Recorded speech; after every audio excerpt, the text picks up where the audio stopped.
বন্ধুরা, আজকে একটা নতুন গল্প নিয়ে আসলাম তোমাদের মাঝে। এটা সত্য এবং বাস্তব জীবনের ঘটনা। শেষ পর্যন্ত শোনার অনুরোধ রইল। শুনলে তোমার মধু চলে আসবে। দেরি না করে চলো শুরু করা যাক। আমার মায়ের রুম থেকে প্রতিদিন রাতে একটি অদ্ভুত শব্দ আসত। কিন্তু আমার বাবা তো মারা গেছে অনেক দিন আগে। তাহলে আমার মায়ের রুম থেকে প্রতিদিন এরকম ধরনের বাজে আওয়াজ আসে কেন? প্রায় প্রতিদিনই এরকম ধরনের শব্দ শুনতে আমার খুব খারাপ লাগত। আর মনে মনে মাকে ঘৃণা করতে শুরু করলাম। বাবা নেই, মা কার সাথে এমন জঘন্য কাজ করে জানার খুব আগ্রহ হলো। আর এই জন্য আমি একদিন রাতে আমার ঘরে লুকিয়ে রইলাম।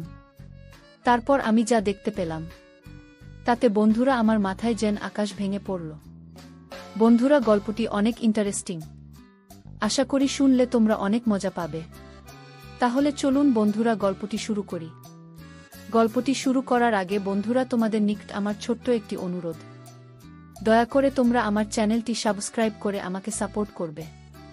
বন্ধুরা, আমার নাম অনিকা শর্মা, থেকেই আমার ডাকনাম তিথি। সবাই আমাকে দিদি বলে ডাকে। আমার 10 বছর বয়সেই আমার বাবা এই পৃথিবী ছেড়ে চলে যান। বাবা কোনো একটা কাজে কলকাতায় গিয়েছিল। কয়েকদিন পরে সেখান থেকে খবর এল যে তিনি আর এই পৃথিবীতে নেই। সেখানে ভয়াবহ একটি আগুন লেগেছিল, যার কারণে তার লাশটুকু পাওয়া যায়নি।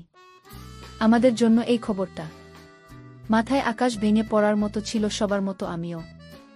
আমার বাবাকে ভীষণ ভালোবাসতাম। আমার মা খুব সুন্দর দেখতে আর যুবতীদের মতো ছিল।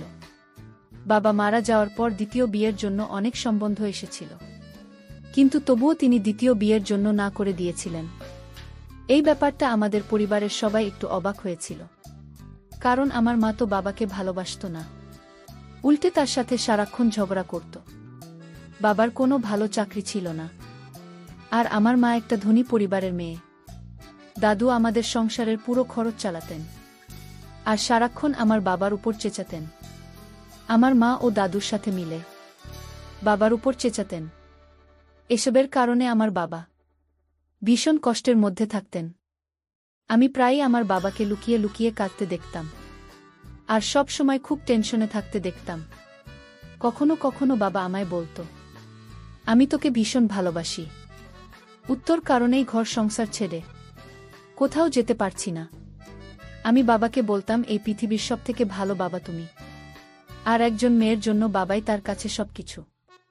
সে তার বাবা আর যাই হোক না কেন, সেই তার সব। বাবা যখন আমাদের ছেড়ে চলে যান, সেই সময় আমি খুব ছোট। মাকে আমি ততটা ভালোবাসতাম না যতটা আমি আমার বাবাকে ভালোবাসতাম। ছোট ছিলাম, তাই এই কষ্টটা কোনো রকমভাবে আমি সহ্য করে নিয়েছিলাম। কিন্তু বাবার স্মৃতি আমার মনের মধ্যে গেঁথে গিয়েছিল। আমার অনেক সমস্যা ছিল, যার মধ্যে সবচেয়ে বড় সমস্যা হলো আমার কনফিডেন্সের অভাব। আমি কারো সামনে ঠিকভাবে কথা বলতে পারতাম না।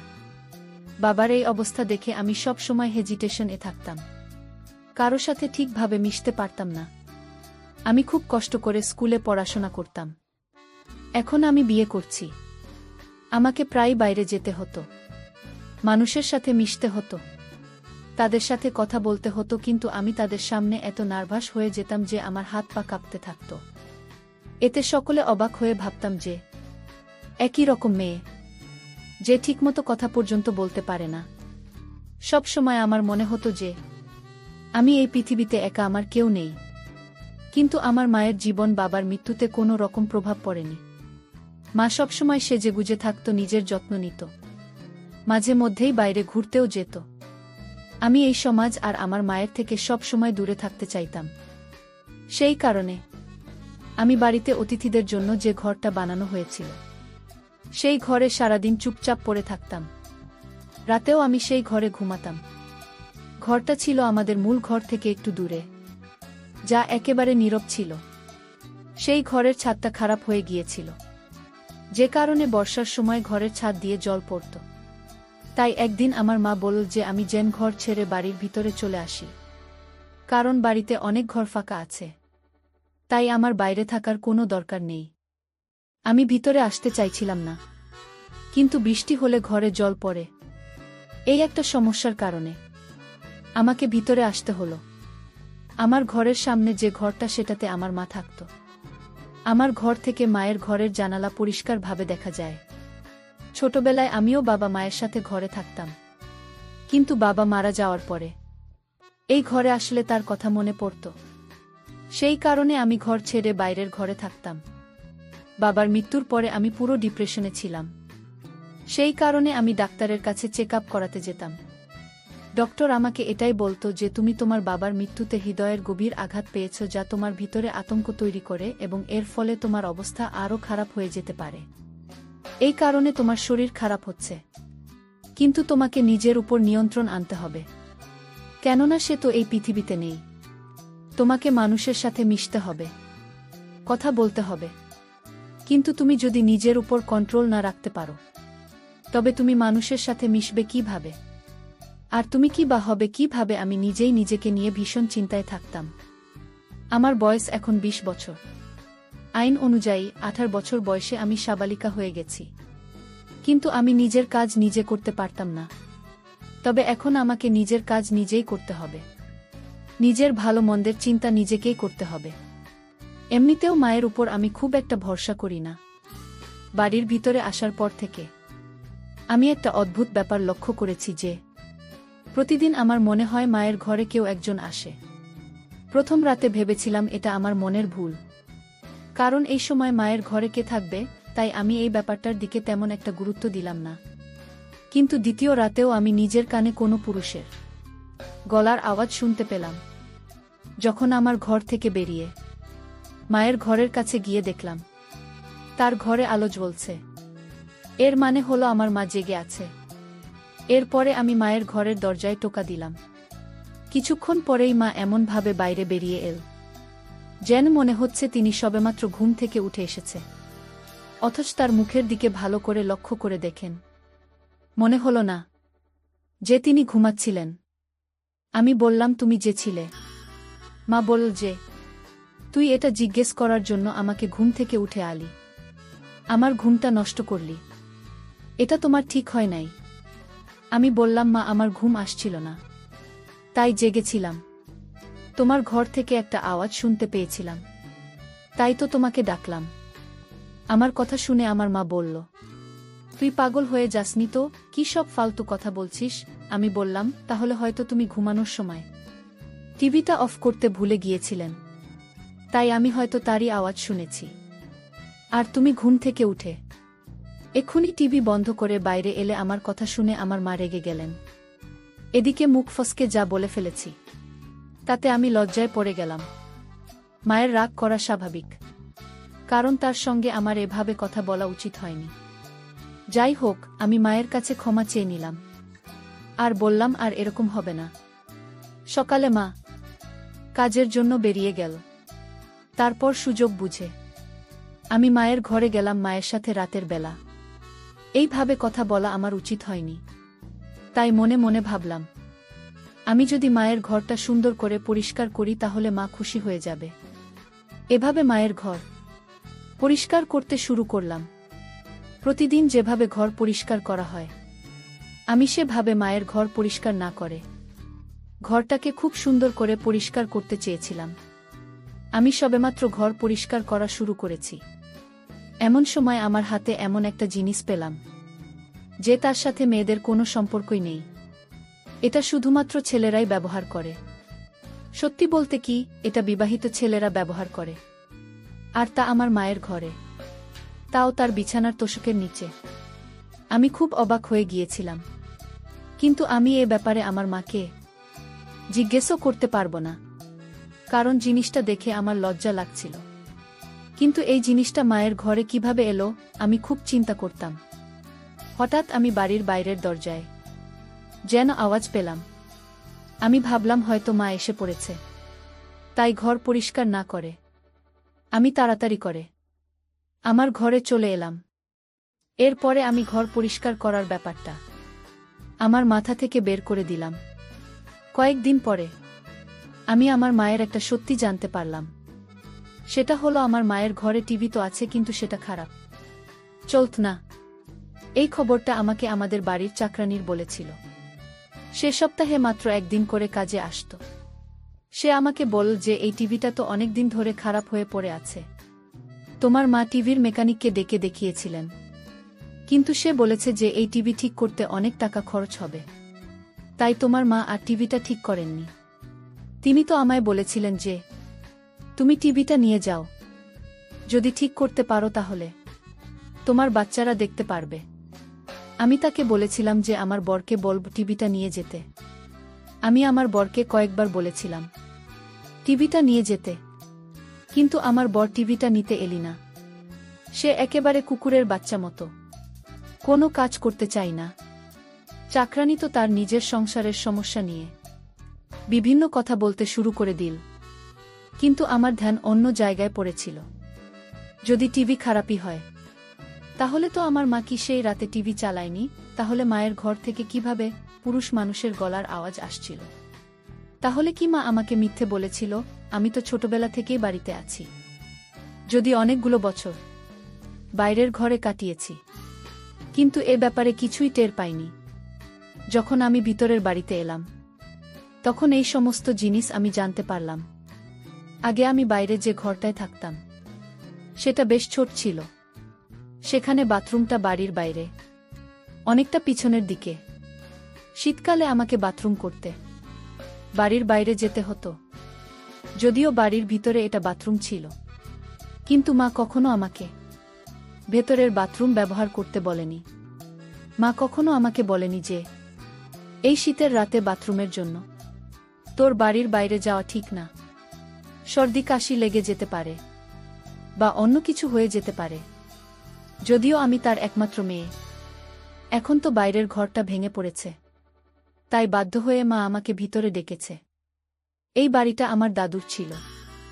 বাড়িটা বহু পুরনো, যার একটা অংশ জানি না কিভাবে অন্য একজন কবজা করে নিজের নামে করে নিয়েছিল। বাকি অংশটা আমাদের ছিল। বাড়িটা অনেক বছরের পুরনো, ইংরেজ আমলের।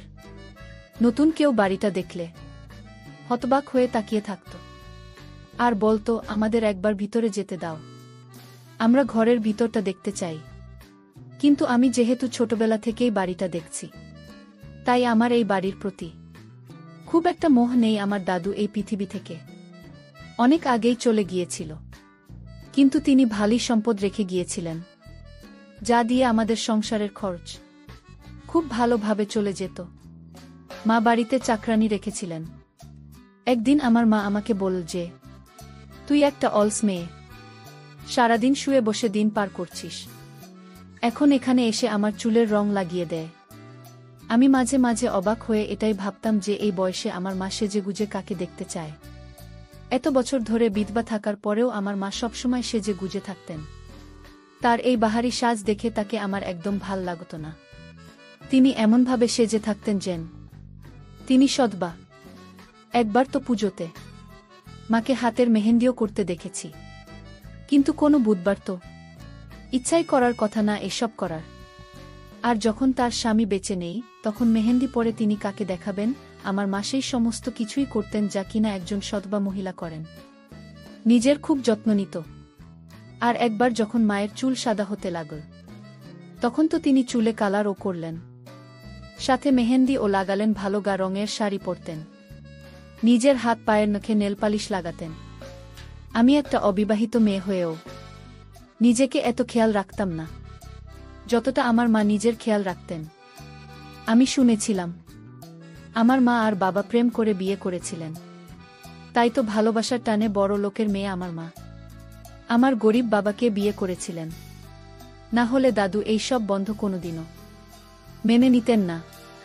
তিনি আগে সেনাবাহিনীতে ছিলেন এবং ভীষণ শক্ত মনের মানুষ ছিলেন। রাতে আবারও মায়ের ঘর থেকে আওয়াজ আসছিল।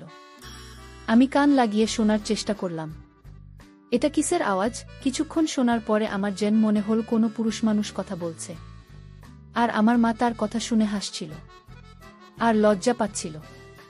কথা শুনে মনে হচ্ছিল যে লোকটা আমার মায়ের খুব প্রশংসা করছে, আর এতে আমার মা লজ্জা পাচ্ছে। আমি শিওর যে ভিতরে কোনো পুরুষ মানুষ আছে। যাই হোক, চুপ করে ঘরে এসে শুয়ে পড়লাম। কয়েকদিন পরে আমার বাবার বাৎসরিক কাজ। প্রথম থেকেই বাবার বাৎসরিক কাজের দিন আমার মন ভার হয়ে থাকত।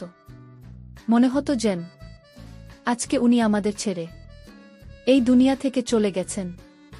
বাবার বাৎসরিকের দিন সকালে দেখলাম মা সেজেগুজে বাইরে বেরিয়ে এল। মাকে সেদিন খুব রোমান্টিক মনে হলো। আমি মাকে বললাম, আজকের দিনে অন্তত সাদা কাপড় পরে আসতে পারতে। শুনেছি বিদ্যা সেজেগুজে থাকলে তাদের স্বামীর আত্মা কষ্ট পায়। মা বল, কি বলতে চাইছিস তুই? আমি বললাম, বাবা রাজ বাৎসরিক কাজ, তাই আজকের দিনটা অন্তত নর্মাল ভাবে থাকো। তখন মা বলল, তোর বাবা অনেক দিন আগে মারা গেছে, তাই এখন এসব বাৎসরিক তার শরিক করে কোনো লাভ নেই। কিন্তু আমি বললাম, আমি প্রত্যেকবারের মতো কিছু গরিবকে সাহায্য করব। মা বলল, তাহলে তাই কর। আমি বললাম, তুমি কোথায় যাচ্ছ? মা বলল যে আমার এক বন্ধুর মেয়ের বিয়েতে যাচ্ছি। আমি বললাম, আজ তো তোমার স্বামীর বাৎসরিক কাজ, আর তুমি আজকে তোমার বন্ধুর মেয়ের বিয়েতে যাচ্ছ। মা বলল যে বাৎসরিক আজ প্রত্যেক বছর হয়, কিন্তু বিয়ে প্রত্যেক বছর হয় না। যে মারা গেছে তার জন্য আমি আমার এত ভালো বন্ধুকে কষ্ট দিতে পারবো না। তারা খুব বড়লোক, আর তারা শহরে থাকে। আমি তার বড় ছেলের সাথে তার বিয়ে দিতে চাই। এই সময় আমি মাকে বললাম, যখন তোমার বন্ধু জানতে পারবে যে তুমি তোমার বরের বাৎসরিক কাজের দিন সেজেগুজে বিয়ে খেতে গেছ, তখন তারা তোমার সম্বন্ধে কি ভাববে? তারা তো তোমাকেও মানুষ ভাববে। আমার কথা শুনে মা বলল, তুই ভীষণ বাজে হয়ে গেছিস। আমার সামনে তুই এত কথা বলছো কেন? খবরদার বলছি, এরপর তুই যদি আমার সামনে এই ধরনের বাজে কথা বলিস, তাহলে আমার থেকে খারাপ কেউ হবে না। তোর বাবা তো এরকম ছিল না। জানি না তুই কার মতো হয়েছিস। আমি বললাম, তিনি তোমার স্বামী, আর আমার বাবা ছিলেন। তার জন্য তো তোমার একটুখানি সময় বের করা উচিত। কিন্তু তুমি না তো আমার পরোয়া করো, না তো বাবার পরোয়া করো। কে থাকল আর কে গেল তাতে আমার কিছু যায় আসে না। এবার তো মা কোনো কথার জবাব না দিয়ে বাড়ি থেকে বেরিয়ে গেল।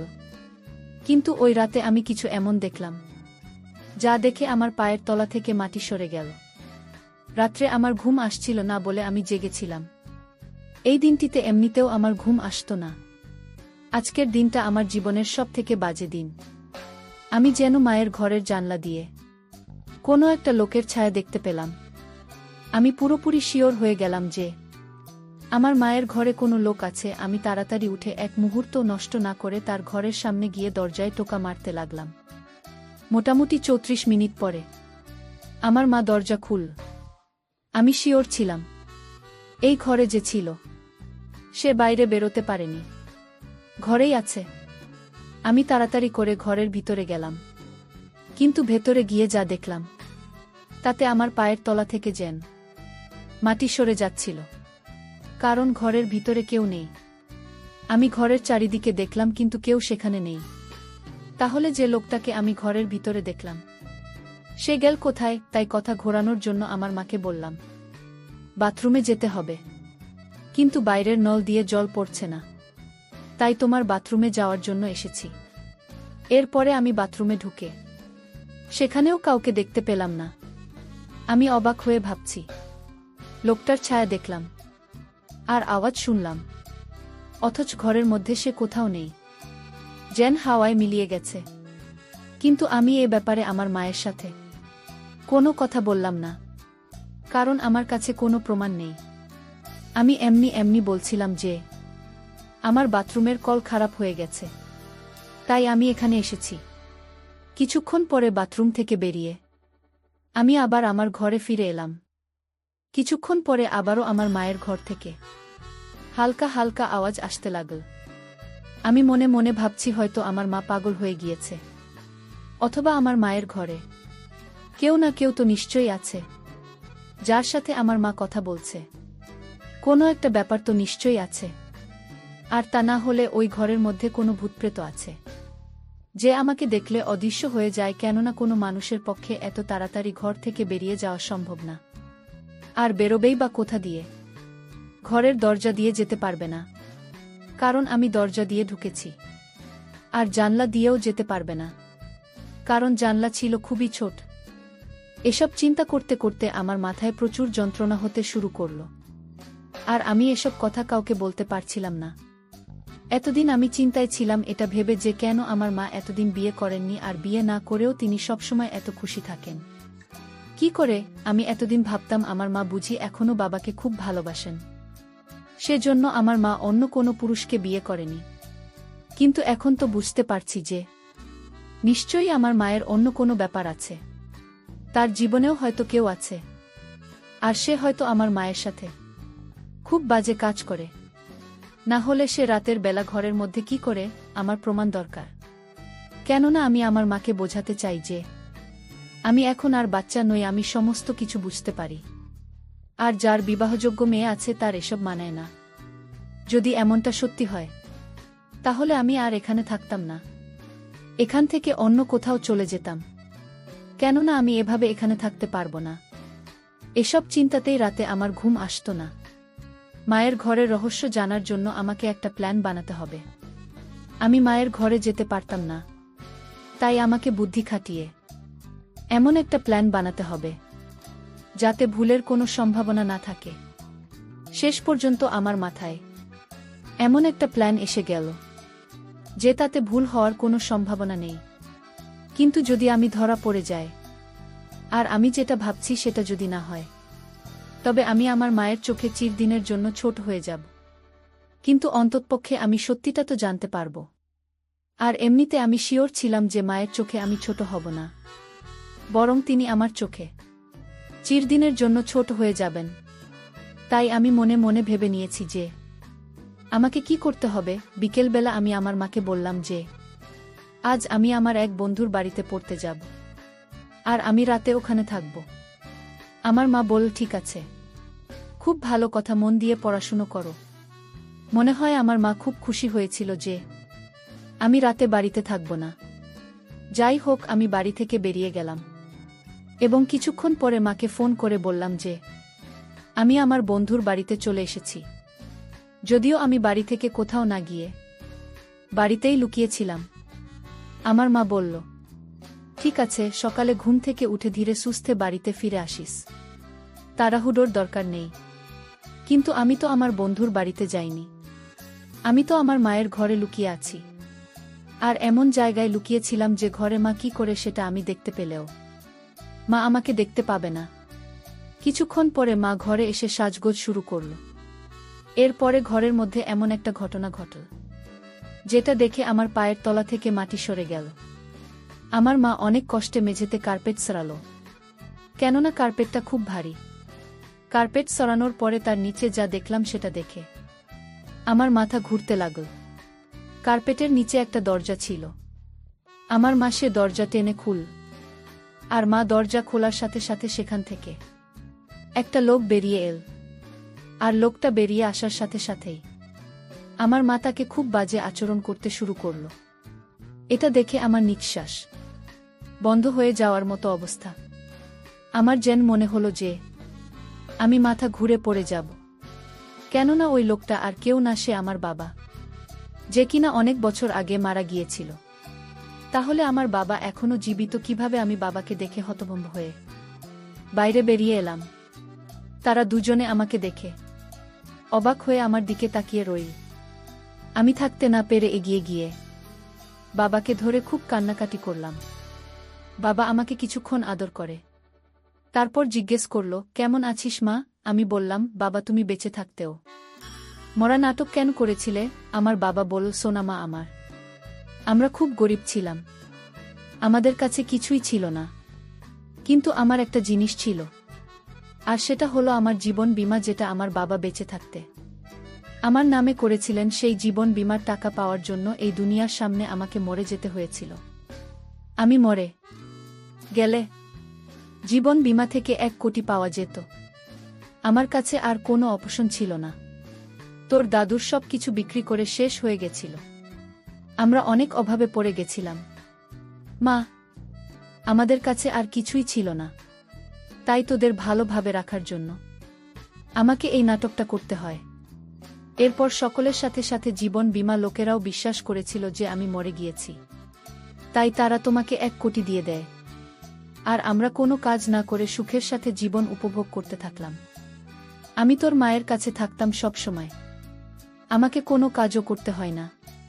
সুমাথি, এই যে দেখ, মাটির নিচে আমার ঘর আছে, টিভি আছে, আমি আনন্দের সঙ্গে জীবন অতিবাহিত করছি। এই একটা বুদ্ধি খাটিয়ে এত টাকা পেলাম, যা আমি সারা জীবন কাজ করে ইনকাম করতে পারতাম না। আমি আমার বাবার দিকে অবাক হয়ে তাকিয়ে রইলাম আর বললাম, বাবা, তোমার মৃত্যুতে আমি এতটা দুঃখ পেয়েছিলাম যে আমার জীবনটা শেষ হয়ে গেছে। এখন আমি একটা রোগীতে পরিণত হয়েছি। তোমার চিন্তায় আমি প্রায় শেষ হয়ে গেছি। আর তুমি এই ভেবে খুশি থেকেছ যে তুমি খুব বড় দান মেরেছ, কিন্তু তুমি তো এই দুনিয়াতে সবথেকে বড় বোকামি করেছ। আমার বাবা আমাকে বলতে লাগল যে উত্তর ভবিষ্যতের কথা ভেবে আমি এসব করেছি। উত্তর পড়াশোনার সাথে সাথে তোর যাবতীয় খরচ 2 সময় মতোই পেয়েছিস। কোনো দিন কোনো কিছুর অভাব তোকে হতে দিইনি। যদি আমি এসব না করতাম, তাহলে আমাদের খেয়ে পরে বেঁচে থাকাই কষ্টকর হতো। আমি আমার বাবাকে অবাক করে দিয়ে বললাম যে, বাবা, তুমি আমার জীবনটা নষ্ট করে দিয়েছ। আমার জীবনে অর্থের দরকার ছিল না, আমার দরকার ছিল বাবা। তোমার আদর, তোমার স্নেহ, তোমার ভালোবাসা, তোমার মায়া মমতা। অর্থের মূল্য দিয়ে বাবা তুমি তা বিচার করতে পারবে না। বাবা, তুমি কি আমাকে ফিরিয়ে দিতে পারবে? বাবা, অর্থের মূল্য দিয়ে তুমি কি আমাকে অতীতে যে যন্ত্রণা দিয়েছ, সে যন্ত্রণা ফিরিয়ে দিতে পারবে? কখনো পারবে না। তোমার এটা কখনো উচিত হয়নি বাবা। অর্থের মূল্য দিয়ে তুমি আমার জীবনের সুখের মূল্য বিবেচনা করেছ, যার জন্য আমার মাথা এবং মনের অবস্থা পুরোটাই শেষ। না মরেও পৃথিবীতে মরে থাকার মতোই বেঁচে আছি। যায় হোক বাবা, অর্থ দিয়ে তুমি সুখে থেকো, ভালো থেকো। তোমার কাছ থেকে আমি আর কোনো সুখ স্বাচ্ছন্দ্য চাইব না।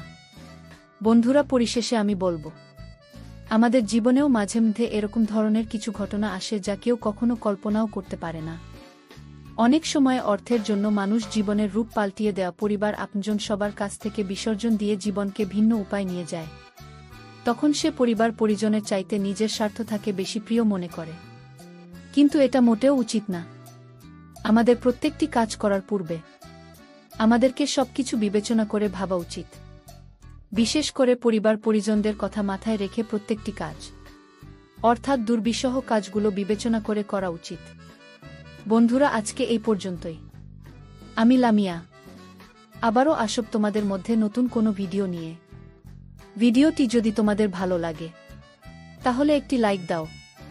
প্রতিদিন আমি তোমাদেরকে একটা করে নতুন গল্প উপহার দিব, তাই তোমাদেরকে অনুরোধ করে বলছি, তোমরা যদি এরকম ধরনের ইন্টারেস্টিং গল্প পেতে চাও তাহলে দয়া করে আমার চ্যানেলটি সাবস্ক্রাইব করো।